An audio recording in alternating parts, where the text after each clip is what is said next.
Good morning बच्चों। आज हम डिफ्रेंशिएशन का एक नया टॉपिक स्टार्ट करते हैं। फर्स्ट ऑफ ऑल हमें डिफ्रेंशिएशन के बारे में कुछ इंट्रोडक्शन पता होना चाहिए।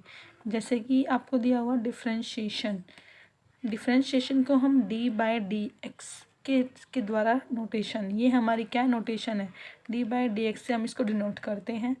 dy/dx इज इक्वल्स टू, ये क्या होता है, इसको हम बोलते हैं डिफरेंशियल कोफिशिएंट।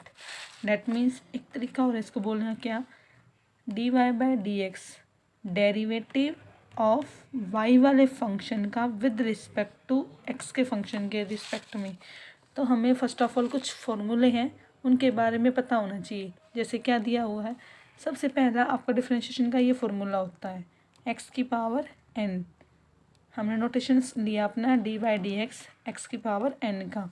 तो क्या होएगा डिफरेंशिएशन में, आपके फॉर्मूले में x⁴n दिया हुआ है, तो आपकी जो ये पावर है, पहले ये पावर आगे आएगी n x, और पावर में से एक माइनस हो जाएगा, तो n x n-1।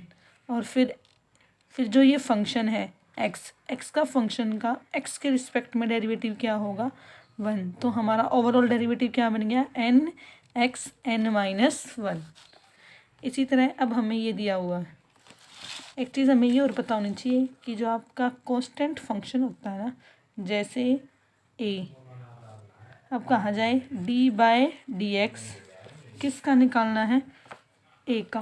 अगर हमें d/dx निकालना है, जैसे d/dx किसका, a का। अब देखो a के साथ x तो है ही नहीं, तो हमारा ये क्या बोला जाएगा, एक कांस्टेंट फंक्शन है, और कांस्टेंट फंक्शन का डेरिवेटिव क्या होता है आपका, 0। जैसे देखिए अब आपको ये दिया हुआ है ax + b की whole power n। First of all क्या करेंगे, जो आपकी ये पावर है ये आगे आएगी, और ax + b, और पावर में से एक माइनस हो जाएगा n-1। फिर डिफ्रेंशिएशन करना है ब्रैकेट के अंदर चल के, ax दिया हुआ है डेरिवेटिव ऑफ ax। अब b के साथ तो x नहीं है, तो ये तो हमारा कांस्टेंट फंक्शन, इसका डेरिवेटिव क्या हो जाएगा, 0।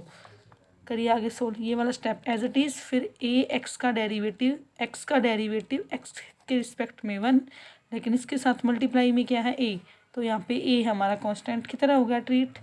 फिर a को आगे लिख लिया मैंने an एक साथ, ax + b की होल पावर n-1। ये आपका डिफरेंशिएशन हो गया। इसी तरह अगर हमें कोई क्वेश्चन लेके चले, हम लेके चले x⁵ है, इसका डिफरेंशिएशन निकालना है। कैसे निकालेंगे, पहले आपकी पावर आगे आई 5x, और पावर में से 1 माइनस हो जाएगा, तो क्या आ गया 5x, 5 - 1 4। अगर कोई और निकाले 2x + 3, हमें इसका निकालना है d/dx। जैसे ये स्टेटमेंट हो गई, इसका निकालेंगे d/dx। तो हमने क्या किया, चलिए ब्रैकेट के अंदर 2x का डेरिवेटिव क्या हो जाएगा, x⁴ 1 है, तो यहाँ पे तो क्या हो जाएगा 2x का 2, और आपका 3 के साथ कोई भी x का वेरिएबल नहीं है x, तो क्या हो जाएगा 3 का 0 हो गया। तो दैट इज़ हमारा क्या आ गया यहाँ से आंसर 2। अब ये कहा जाए x का d/dx ऑफ किसका, x का, तो d/dx का x क्या बन जाएगा, हमारा डेरिवेटिव x के फंक्शन का डेरिवेटिव x के रिस्पेक्ट में क्या होगा, 1। Thank you.